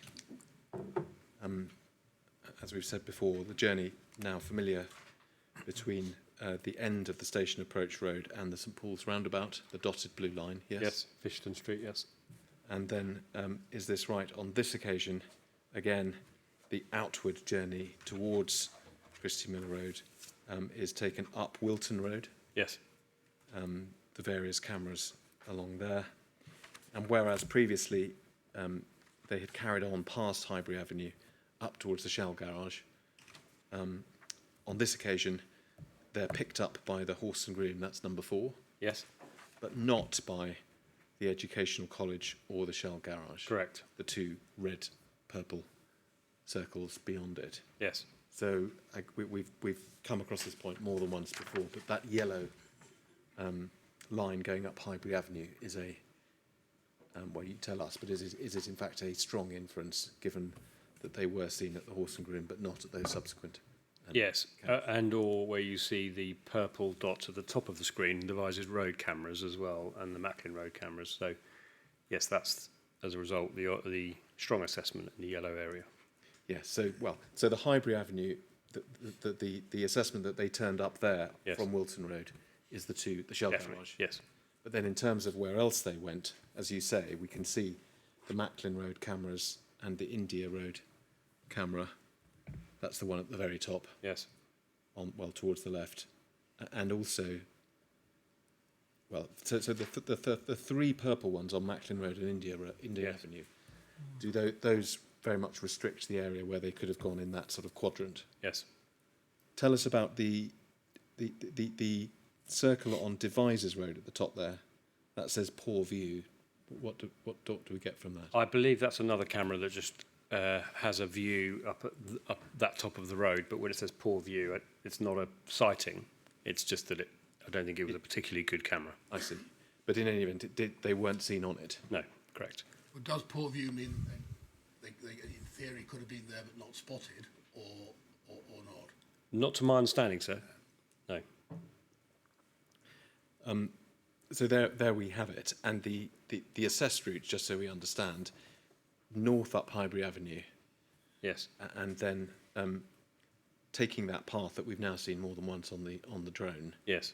So the path which leads round to Christie Miller Road. Yes. And is this right? The assessment is that they went both ways along that path, so to Christie Miller Road along that path, and then back along the path to Highbury Avenue, Yes, that's correct. That's my assessment of this journey. up onto Devizes Road, and then down Devizes Road, and until they were picked up by camera number 5, which is the Devizes Inn, Yes, correct. and then on towards the station by way of the roundabout. Yeah, at 1340, is that right? I think that's about right, sir. Yes, and I think we'll see some photos in a moment. I think that take us through that. Yes, so I do want to narrow down the timings, and in doing so, we'll do it by reference to camera 4, which, as we've said, is the Horse and Groom. Yes. So the last sighting on Wilton Road, and the Devizes Inn camera 5 on Devizes Road. So with that in mind, if we could go over the page, please, to page 63, so 2 pages.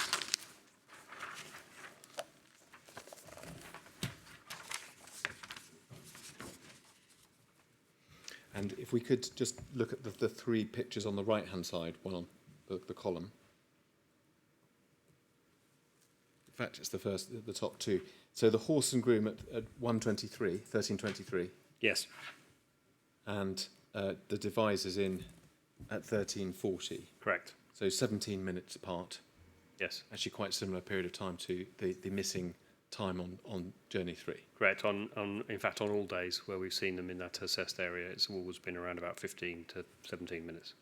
And if we can. There's another. If we can go back to the main page, please. Same page. The same map. We can see there to the left.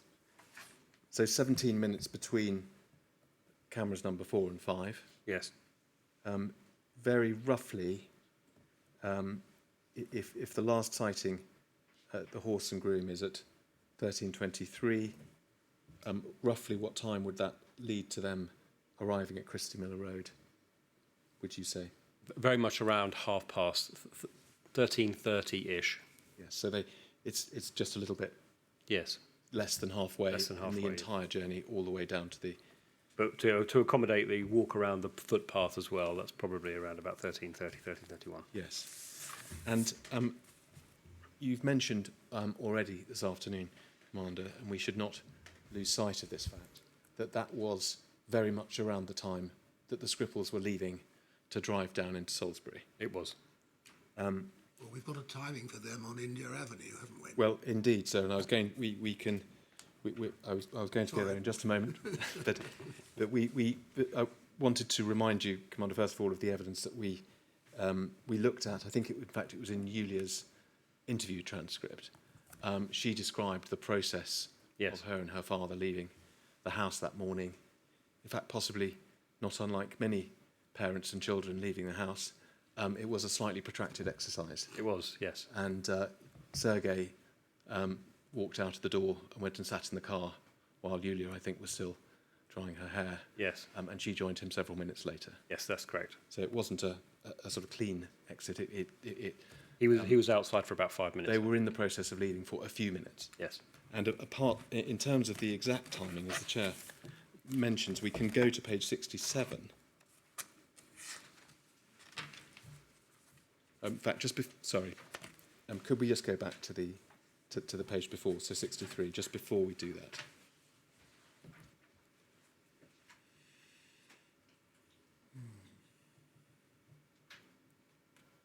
Thank you. And if we could just zoom in on that middle photograph on the right-hand side. We noticed the timings of these photos, and this was a comparison we looked at several weeks ago. But just to remind ourselves, that camera in the Devisers Inn on Devisers Road, Yes. it sort of gives us a view, doesn't it, of people walking away from the inn, crossing that junction. Yes. Quite distinctive. And that was the timing we looked at, 1:40 for Yes, Petrov and correct. Bosherov. So with that, if we can hold that in mind and then go to page 67.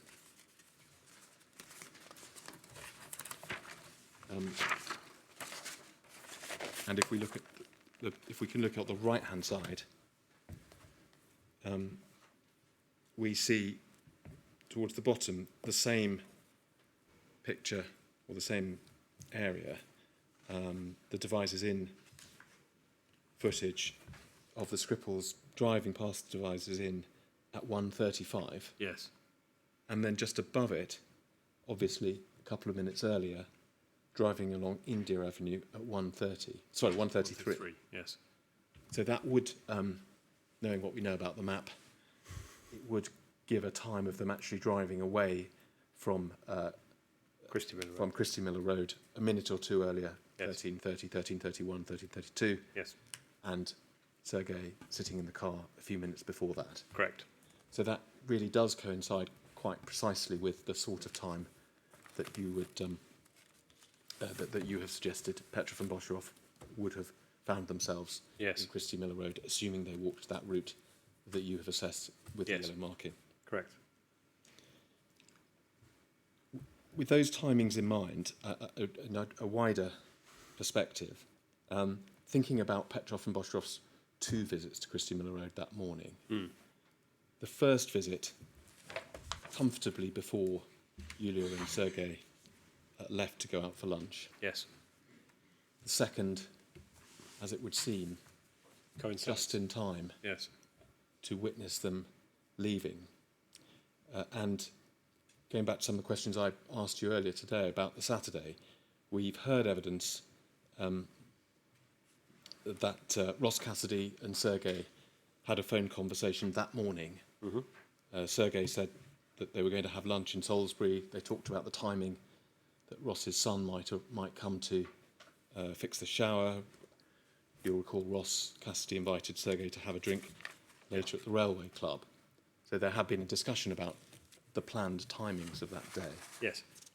Again, is there anything that you can say in open beyond what you said earlier about not having found any physical evidence of tampering, about the possibility that on that day also Petrov and Bosherov may have had advanced knowledge of Sergei Skripal's likely movements? Nothing more than I can say and that I said earlier. Thank you. Then, just to conclude the movements in Salisbury on that day, if we can go back to page 63 of the graphics pack, please. So INQ 581963. And the bottom right-hand corner, so we were just talking about the Bosherov and Petrov in Christie Miller Road about 1:30 and Devizes in 10 minutes or so after that. Do we see here, this is, we are looking up the approach road up towards the station here. Yes, we are, yes. And do we see on the right-hand side in the box Petrov and Bosherov walking away from the camera towards Yes. the station? So 15 minutes or so after Christie Miller Road. Correct, yeah, heading back 5 into minutes or so after Devizes Road. Yes, perfect. Heading back to the station. And is that, in fact, them walking towards the station for the last time? Yes. And if we go to page 64, please. Do we see them inside the station? If we could just enlarge the top right-hand corner. So a few minutes after we saw them walking towards the station, we see them inside the station building at 1:48. Yes. Thank you. Now, if we could go to INQ 006121, please.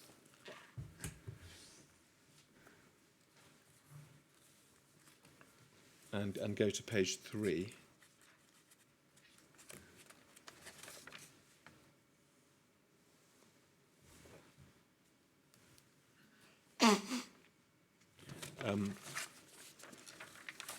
Yes, so towards the bottom of that page, there's a title, Inbound Journey Salisbury to London Waterloo. Yes. Similar piece of analysis, bearing in mind the footage, the stills we've just seen of the time at which they arrived back at the station, the detail about the trains that were running on that day, bearing in mind the need to change at Basingstoke. Yes. And if we could go over to page 4, please, and the last paragraph on that page. The conclusion being, it's highly likely Bosherov and Petrov took the train that's identified from Salisbury, departing at 14:33 hours. So that's getting on for 3/4 of an hour after they arrived at the station. Yes, that's correct. And arriving at Basingstoke at 15:21 hours. Yes. There they changed the service from Basingstoke to London, departing 15:44 and arriving back at 16:48. Yes. Just going back to that situation in Salisbury Station, so it's not the first time we've seen them having to wait a while for a train. No.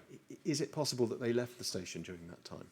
Not, as far as I'm concerned, with CCTV coverage covered the ticket hall and, of course, outside the station as well. We were not able to see them on any other camera leaving at all. Yeah, it does appear to have been an area that was well covered by CCTV cameras. Yes.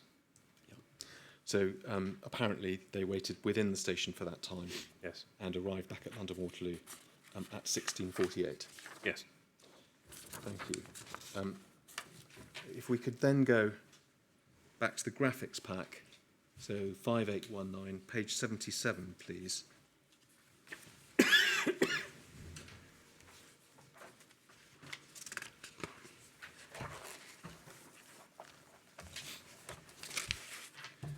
Now, we just heard the conclusion of BN 008 that they left Basingstoke at 15:44 and got to Waterloo at 16:48. Yes. And are these, what do we see here, in fact, both Petrov and Boshoff's phones starting to cell site as they got back towards London? Yes, in fact, you can see the first one at Woking on the bottom of the page there, where Petrov's phone appears to connect to the network, and then throughout the rest of the journey into Waterloo.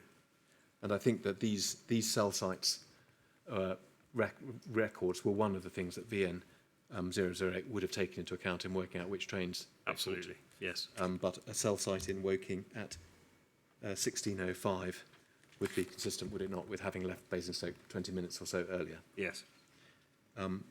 Both, as we said, both phones appear to be cell siting by the time they reach Waterloo. And if we could please look at the highest of the boxes, the one with the green entries, which points to apparently the mast numbered 3. Yes. Is that Waterloo or thereabouts? Yes. And it appears to show cell sighting between 1640 and 1649, Correct. which would be consistent with arriving at Waterloo at about 1648. Yes. And then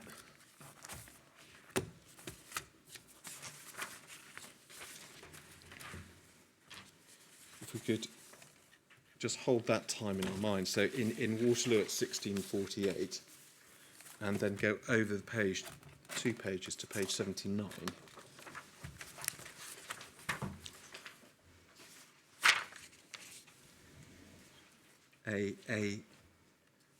This is not back at Heathrow Airport, or rather their first visit to Heathrow Airport on this trip, Yes. somewhat later in the day. But if we look at the cell sites towards the right of the picture, does this appear to show them approaching Heathrow just after 7 o'clock that evening? Yes, where you see the yellow box row reference number 1, that's the Yes. first hit in that area, and it's at 19:04. So just bearing those 2 times in mind, getting back to Waterloo at 1648 and arriving at Heathrow at 7 o'clock, so over 2 hours later, Yes. they don't appear to have been in any rush. No. And you'll recall I asked you earlier today about the possibility that they may have left their bags in the left luggage at Waterloo Station.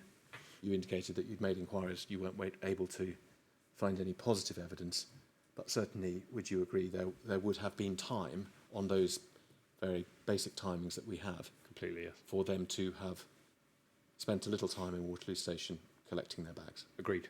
Yes. And was the flight booked? The flight was already booked, so yes, it was. I think it was 22:30, 22:20, their flight, I think, and yes. And while we've got this, we can see that, in fact, yes, they cell site at Heathrow for some considerable time into the evening.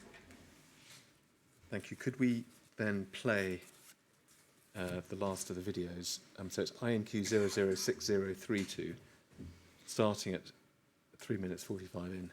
And I think, Commander, you'll agree, we will see, first of all, in fact, Fedotov leading, and then later in the day, Petrov and Boshoff. Yes. Thank you.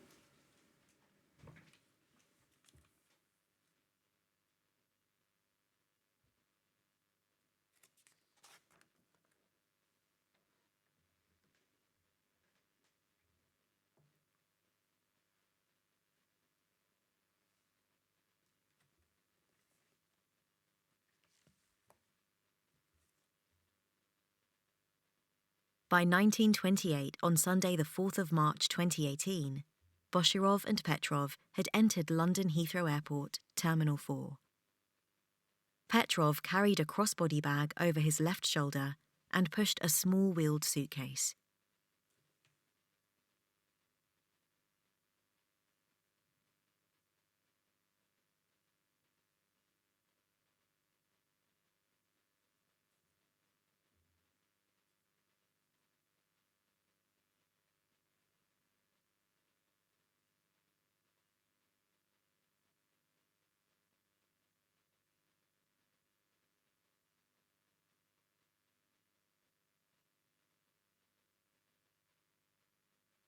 Boshirov carried a holdall over his right shoulder and a rucksack over his left shoulder.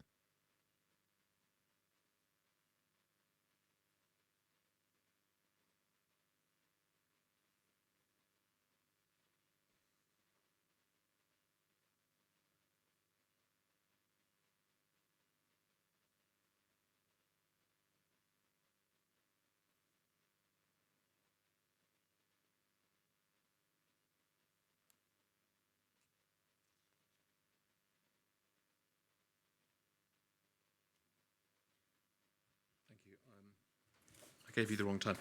Could we just, we missed out Fedotov. Could we just go back to, I think it's probably 2:51, 2 minutes 51 seconds on the same video. I think if we watch it from there for a minute or so, we will see Fedotov's departure, and then we can stop it when we get to.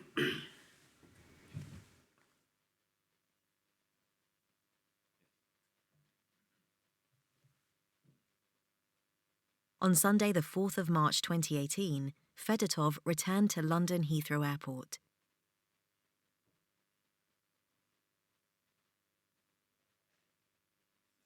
At 11:50, he walked through a ticket barrier in the departures area of Terminal 4. He had a bag in his left arm.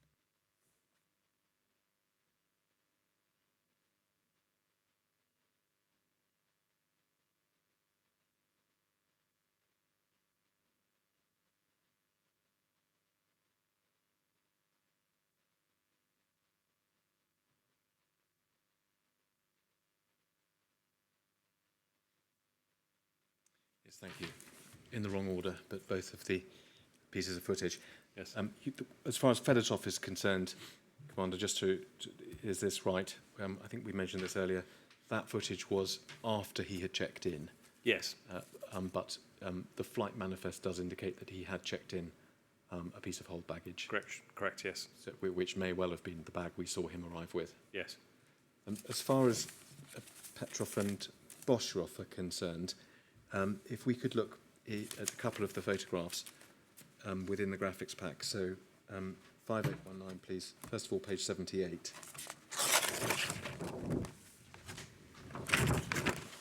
This is a still from the footage we've just seen. If we look at Boshrov on the right-hand side there of the two large photographs, Yes. he's got something on his shoulder. Do you have an assessment about whether that is the grey rucksack we saw being swapped from one to the other earlier that day in Salisbury? It certainly bears a striking resemblance to it when you consider the shape of zips and the colour of the bag and the general style of the bag. It does appear to be the same, if not a very similar bag to the one being carried on Sunday in Salisbury. In fact, just to help us, if we go to page 60, please, within the same pack. There's a whole page of the graphics pack devoted to this rucksack. Yes. The bottom right, over on the right-hand side, we see the still we've just seen Boshrov leaving on the Sunday. Yes. With that bag over his left shoulder, and then we can compare that with the pictures in the middle of the page earlier that day. That's of course Petrov carrying it on his back with his blue jacket. Yes. We can all try and reach a view about that. They certainly look similar. Yes. And we will recall, of course, the footage of Fedotov arriving, what looked like a rather different rucksack. And it appears to be the same bag he's going through with actually on when he departs. I was just about to ask that. So if you look at Yes. the photograph at the top of that line in the middle, where it says departure, with a little red arrow pointing down to Yes. Fedotov himself. That's the one. Yes. That's a still, again, from the footage we just looked at. But Yes. that may well be the same rucksack that he's carrying. It appears to be very similar, at least. Yes. Of course, if it was, then that couldn't have been the grey rucksack because he was leaving from Heathrow at very much the time Petrov and Boshrov were in Salisbury. Correct. I think that's probably enough on rucksacks. Thank you. Later that day, Petrov and Boshrov flew out of Heathrow. They did. Flight left at about 22:30 hours. Yes. Just one more topic then, Commander Murphy, for today, and that is the subsequent testing at the City Stay and Dolphin hotels. Yes. If we could go to your witness statement, please. So it's INQ 006056, pages 26 to 27.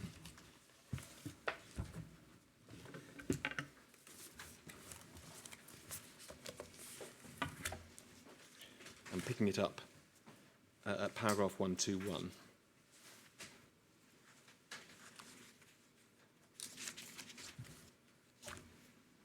You describe here First of all, the testing that took place at the City Stay Hotel, we've heard about it on the 4th of May, Yes. 2018.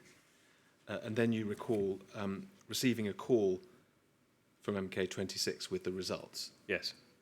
Tell us about your memory of that call and your reaction to it.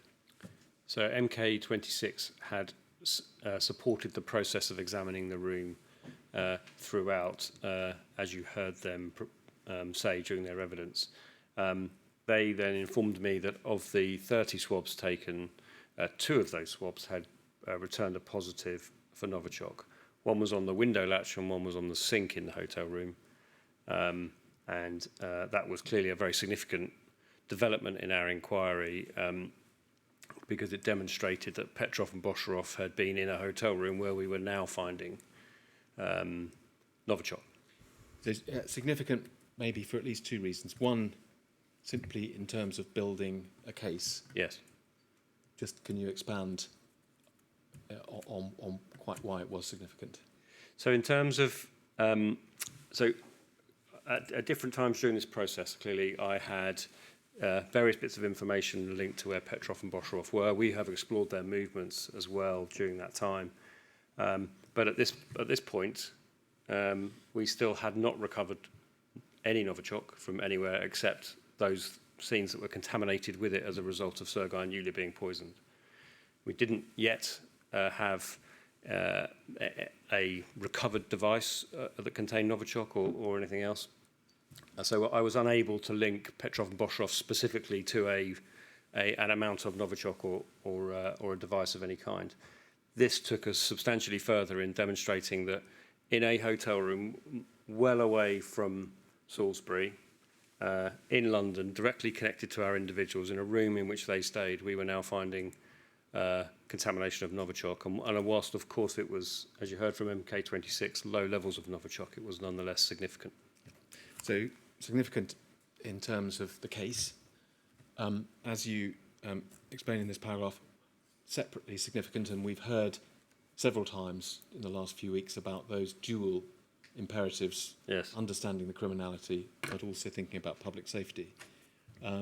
Significant from a public safety perspective. Yeah, so but one of my very significant concerns was that whilst we discovered this in very early May, we know Petrov and Bosharov checked out on the 4th of March, and that room had been in use since the 4th of March. So I did a lot of research into, I should say covert research nonetheless, into all those individuals that had stayed in that room in the intervening period, and then took some health and science advice to understand the implications for those individuals had the room potentially had higher levels of contamination, previous events, and was able to ascertain that those people were from all over the world that had travelled. None, on the basis of what we could discover, had reported any illness at all before they left the country. And so I was able to put a plan in place that meant I could contact these individuals at some point in the future, explain their connection to the room and offer them the ability to access a doctor if necessary for some advice, although none were ill. But nonetheless took a great deal of planning now to consider the health and safety implications for the public of a number of bookings in that room since Petrov and Bosharov left it, and our discovery in early May of Novichok. We come back to the point we were discussing right at the start of your evidence today about this being a covert investigation. Yes. And I think it's implicit in what you've just said that as at the 4th of May, you were obviously reluctant to start telling a large number of people, members of the public, about the detail of your investigation. Yeah, unless it was absolutely necessary. And of course, I mentioned in my evidence before that public health and safety trumps the evidential benefit. And in this case, we couldn't identify a health reason to contact any of those individuals at that moment in time. Had we done so, my position was very clear. We would have to have worked through the implications of contacting them, but wouldn't have shied away from doing so. At that early point, it was necessary to do so. Did you, in fact, then, do I understand this from what you're saying, contact those individuals later once the investigation became overt? Yes, we did. So on the day of the public announcement, I had a detective and a member of Public Health England sitting alongside each other, and every single one of those individuals was called, explained their connection to the city stay, because of course they were about to see it on television. They may not have seen it clearly because most of them were overseas, and the medical staff were available then to provide any advice, support and guidance and reassurance, really, because of course we knew none had been ill. I think it's really important to say that when you saw all the scenes in Salisbury and you saw the scale of the police response in Salisbury, this was a very challenging operation, clearly, because we needed to try and remain covert in doing so as well. So. Indeed. So just going back to, we've sort of gone on from those test results on the 4th of May, just going back to them for a moment. First of all, you refer in your statement to the question of a retest, something that MK26 suggested because the results were so low. Yes. We heard from MK26 that was done. Yes. But in fact, then the results were negative. Yes. What was your understanding of that? So MK26 and I had lots of conversations, and it was explained to me that that was probably because of the very low recorded volume of Novichok on the swabs, that the first time the swab was taken, it probably removed what was there. One of the considerations for this was, how do I put that room back into use by the hotel? So part of that re-swabbing process was also to understand whether there was contamination in other places that would prevent me from returning the hotel's room to the hotel for them to be able to continue using it. So 2 tests. Yes. The first, positive but very low results. Yes. Second, negative. Negative. You've explained your understanding of that. Yes. Just then sticking with the first, again, we heard from MK26 about the possibility that those results were the results themselves of some form of cross-contamination within the laboratory at DSTL. Yes. I don't want to go back over that, and MK26 is the expert, but just from your perspective, what was your understanding of the position regarding possible cross-contamination at DSTL? Absolutely, it was a consideration from the moment we discovered that was the case. MK26 was able to conduct a number of inquiries in the laboratory and speak to other experts. And as you say, MK26 is the expert. I was very reliant on that expertise, and it was clear to me that those results would stand as they are on that basis.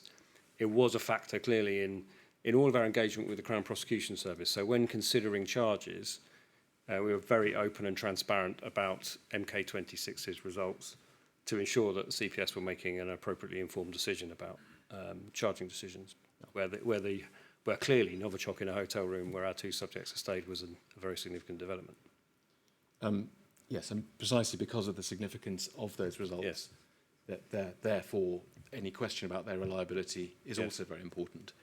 We've covered that issue around cross-contamination in the laboratory. I just wanted to come back briefly to an observation you made earlier today, a different angle on the reliability of those results. Yes. The possibility of not cross-contamination within the laboratory, not the possibility that Petrov and Bosharov may have picked up some contamination in Salisbury and taken it back to the city state, because we know they didn't go back to the city Yes. state. But a further possibility that someone other than Petrov and Bosharov may have picked up some contamination in Salisbury and taken it back to the City Stay Hotel in London. I will ask you in a minute, but before I do, we have, of course, heard from other experts about the possibility of that sort of cross-contamination happening in Salisbury. So, for example, the loo in Queen Elizabeth Gardens. Yes, quite right. Yeah. Someone saying, well, that could have been just someone walking through Zizzi's and then walking into the building. So, did you tell us how the extent to which you considered perhaps the rather less likely possibility that someone could innocently have picked up contamination in Salisbury and then taken it to London? I mean, you're quite right. I did think it was entirely less likely, given that my involvement in Operation Wadana from the start, and our experience in Wadana was that contamination was a risk anywhere in Salisbury, frankly, because we had multiple scenes there. And at such low levels, of course, that's always a possibility, as you describe in Queen Elizabeth Gardens toilet, for example. But in respects of the hotel, I was able to find no evidence that anybody connected to that room had been to Salisbury, and that really just reaffirmed my view and the advice from MK26, who, in my experience, is the expert in this field and could be relied upon in that respect. Finally, then, if we could just go just over the page, it's important, is it not, to add that we've talked about the testing at the city stay and what that told you about the case regarding Petrov and Bosharov, but we see at paragraph 123 that a similar exercise of testing Dolphin Hotel room 974 that we saw was Fedotov's room. Yes. That was undertaken. That was negative. Yes, it was.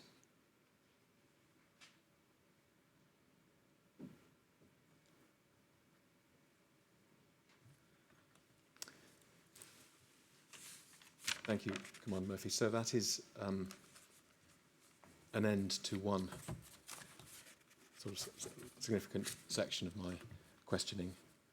May I suggest that that's a convenient moment to pause and we can come back tomorrow? Yes, of course you can, and indeed it is.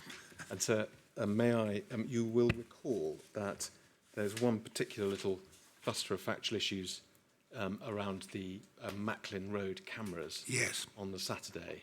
I've had an opportunity to speak with Ms Giovanetti, and may I invite you to grant her team permission to consult with Commander Murphy simply on that factual issue overnight? Well, so the same thing was going through my mind. Does anybody want to say anything about that?